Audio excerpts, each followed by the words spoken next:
দুলাল ভাই বিনোদন, সত্যি ভাই তোমার ভিডিও দেখে সবসময় হাসতাম, কিন্তু এই ভিডিওটা দেখে বুঝলাম তোমার দ্বারা সব কিছুই সম্ভব। আসলে বর্তমানে সংসদে এমন কিছুই চলে, যোগ্য সময়ে যোগ্য জবাব। ভিডিওটা দেখে যান। বক্তব্য পেশ করিবেন জনকল্যাণ পার্টি থেকে নির্বাচিত জনাব হারুন চাপ। মাননীয় সদস্য, আপনার সময় 2 মিনিট। ধন্যবাদ মাননীয় স্পিকার। মাননীয় স্পিকার, আমরা এক হতভাগা বাংলাদেশী, যে দেশের প্রধান কাজ হলো চুরি, ডাকাতি, ছিনতাই, খুন খারাপি এবং চাঁদাবাজি, যার কারণে আমাদের দেশ আজও উন্নয়নের ছোঁয়া পায়নি। মাননীয় স্পিকার, আপনি জানেন যে নেপালে নতুন সরকার গঠিত হওয়ার পর থেকে আগামী 5 বছরে তারা কিভাবে দেশকে ডেভেলপ করবে অলরেডি সেই লিস্ট তারা তৈরি করে ফেলেছে।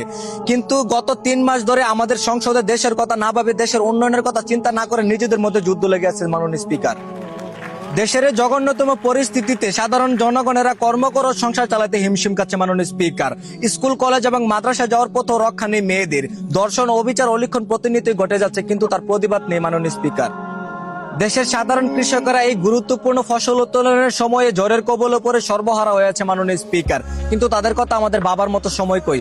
দেশের চট্টগ্রাম সহ উন্নতিশীল সিটিগুলোতে পাহাড় পরিমাণ পানি জমে বন্যা হয়ে আছে, সেই সিটি কর্পোরেশনের কর্মকর্তারা নিজের ট্যাগ ভরতে ব্যস্ত থাকে। মাননীয় স্পিকার, বর্তমান জেনারেশনে মাননীয় স্পিকার, সারা দেশের শিক্ষার্থীরা পড়াশোনা বাদ দিয়ে টিকটক এবং বিভিন্ন অ্যাপ সহ অনলাইনে তাদের 99% মনোযোগ দিয়ে পড়াশোনাকে এড়িয়ে যাচ্ছে। মাননীয় স্পিকার, প্রকৃতভাবে পরীক্ষা নিতে গেলেও শিক্ষামন্ত্রীকে নিয়ে হাসি ঠাট্টা করছে। তবে কি এটাই আমাদের স্মার্ট বাংলা গড়ার লক্ষ্য? মাননীয় স্পিকার, এদেশের আইন এতটাই স্ট্রং যে গতকাল ছিনতাইকারীদের তদন্ত করতে গিয়ে পুলিশের শটগান ছিনতাই হয়ে যায়। মাননীয় স্পিকার, এদেশের আইন শৃঙ্খলা বাহিনীর কাছে ততগুলো অস্ত্র নেই যতগুলো অস্ত্র রয়েছে সন্ত্রাসীদের কাছে। মাননীয় স্পিকার, তবে মাননীয় স্পিকার, শেষ ভালো যার সব ভালো তার, পুরো দেশ ও জাতির নিরাপত্তায় কাজ করে আইন ব্যবস্থা। সুতরাং আইন যদি সঠিক ও ন্যায় পথে চলে তবেই দেশে শান্তি ফিরে আসতে পারে। ধন্যবাদ মাননীয় স্পিকার। এখন সংসদের দ্বিতীয় অধিবেশনে বক্তব্য পেশ করিবেন মোহাম্মদ দুলাল। মাননীয় সদস্য, আপনার সময় 6 মিনিট।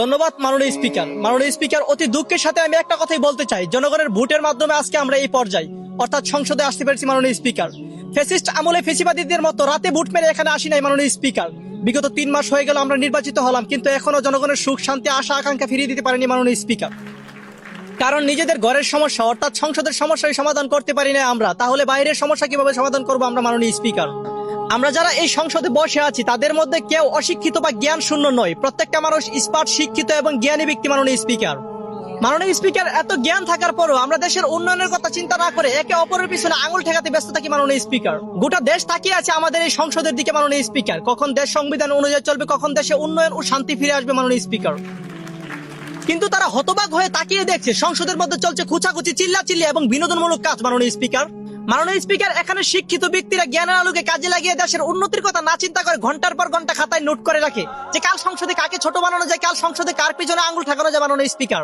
দেশে তেল, গ্যাস, বিদ্যুৎ নেই, দেশব্যাপী জ্বালানির সংকট, তা নিয়ে আমি সরকারকে দোষারোপ করবো না। মাননীয় স্পিকার, কারণ চলমান যুদ্ধের পরিস্থিতিতে এমনটা হওয়া অস্বাভাবিকের কিছু নয়। মাননীয় স্পিকার, আমি সর্বশেষে একটা কথাই বলতে চাই, এদেশে দর্শন, খুন খারাপের, টেন্ডারবাজি, চাঁদাবাজি কিন্তু চলমান যুদ্ধের কারণে হচ্ছে না। মাননীয় স্পিকার, সরকারের কাছে উপরোক্ত আলোচনা উপস্থাপনা করে দেশকে সঠিক এবং সুন্দরভাবে চালানোর আহ্বান জানিয়ে এখানে আমার বক্তব্য শেষ করলাম। আসসালামু আলাইকুম।